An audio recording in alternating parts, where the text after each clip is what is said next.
নমস্কার বন্ধুরা, আমি সোনুর কিচেনে সকলকে স্বাগত জানিয়ে আজ শেয়ার করছি দুর্দান্ত চটপটা একটা রেসিপি। বন্ধুরা, বাড়িতে ডাল বা সবজিপাতি না থাকলে টমেটো আর পেঁয়াজ দিয়ে বানিয়ে নিতে পারো রুটি বা ভাতের সঙ্গে পরিবেশন করার মতো একটা চটপটা দুর্দান্ত স্বাদের রেসিপি। বন্ধুরা, ঝটপট তৈরি হয়ে যায় কোনো রকম ঝামেলা ছাড়াই, আর খেতেও কিন্তু সুস্বাদু লাগে। বন্ধুরা, বাড়িতে যদি শাক সবজি ডাল না থাকে বন্ধুরা, এই রেসিপিটা বানিয়ে একদিন দেখতে পারো। রেসিপিটা বানানোর জন্য আমি 4টে টমেটো আর বড় সাইজের 3টে পেঁয়াজ নিয়ে নিয়েছি। বেশ বড় বড় করে পেঁয়াজ আর টমেটোটাকে কেটে নিয়েছি, আর পেঁয়াজের শক্ত অংশটা সামনের দিকে ওটা কেটে বাদ দিয়ে দিয়েছি। তারপর গ্যাসের মধ্যে কড়া বসিয়ে তার মধ্যে দিয়ে দিয়েছি 2 চামচ সরষের তেল। তেলটা ভালো করে গরম করে নিয়ে দিয়ে দিয়েছি পেঁয়াজটা দিয়ে হালকা নাড়াচাড়া করে নিচ্ছি। এই সময় কিন্তু পেঁয়াজের পাপড়িগুলো আপনার ফুলে যাবে বন্ধুরা, তাই খুব বেশি ভাজার দরকার নেই।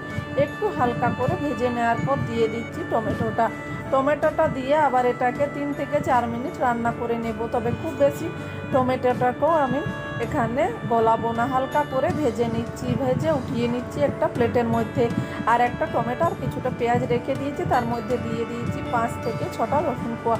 এটাকে হালকা একটু ভেজে নিয়ে তারপর ঠান্ডা করে একটা মিক্সির জারে দিয়ে আমি ভালো করে মিহি করে একটা পেস্ট বানিয়ে নেবো। তোমরা চাইলে এই সময় কিন্তু গোটা মশলাও ব্যবহার করতে পারো। বন্ধুরা, আমি যেহেতু গোটা মশলা ব্যবহার করছি না, গুঁড়ো মশলায় রান্নাটা করব, তোমরা চাইলে একসঙ্গে গোটা মশলাটাকে দিয়ে হালকা ভাজা করে মিহি করে পেস্ট করে নিতে পারো।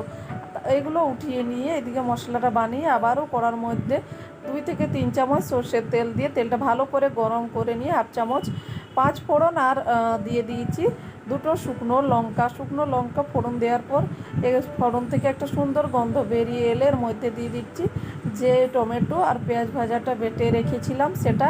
তারপর একটু নাড়াচাড়া করে নিয়ে এর মধ্যে দিয়ে দিয়েছি 1/2 চামচ হলুদ গুঁড়ো, 1/2 চামচ জিরে গুঁড়ো, 1/2 চামচ ধনে গুঁড়ো, 1/2 চামচ লাল লঙ্কার গুঁড়ো। তারপর বাটি ধোয়া জলটা দিয়ে নাড়াচাড়া করে ঢাকা দিয়ে কষিয়ে নিয়েছি যতক্ষণ না মশলা থেকে ভালো করে তেল ছেড়ে দিয়েছে আর মশলাটা ভালো করে কষানো না হচ্ছে।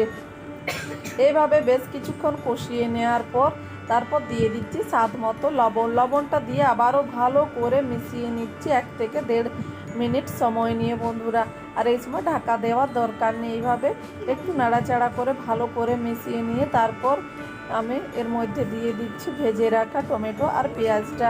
এভাবে টমেটো আর পেঁয়াজটা দিয়ে মশলার সঙ্গে আবারও 2 থেকে 3 মিনিট কষিয়ে নিতে হবে খুব ভালো করে।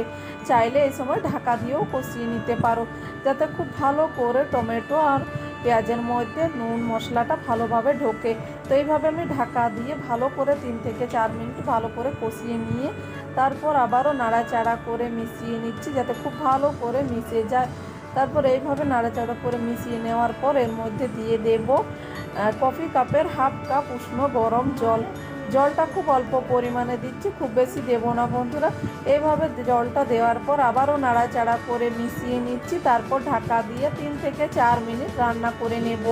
3-4 মিনিট রান্না করে নেওয়ার পর দেখবেন এটা কিন্তু গ্রেভিটা অনেকটাই ঘন হয়ে এসেছে। এই সময় চাইলে তোমরা ধনেপাতাও ব্যবহার করতে পারো, কিন্তু আমি এখানে ধনেপাতা ব্যবহার করছি না। বন্ধুরা, ওপর দিয়ে 2-1টা চেরা কাঁচা লঙ্কা দিয়ে নামিয়ে দিলেই হবে। এটা তোমরা গরম গরম ভাত রুটি পরিবেশন করতে পারো। রেসিপিটা ভালো লাগলে লাইক শেয়ার সাবস্ক্রাইব করতে ভুলো না।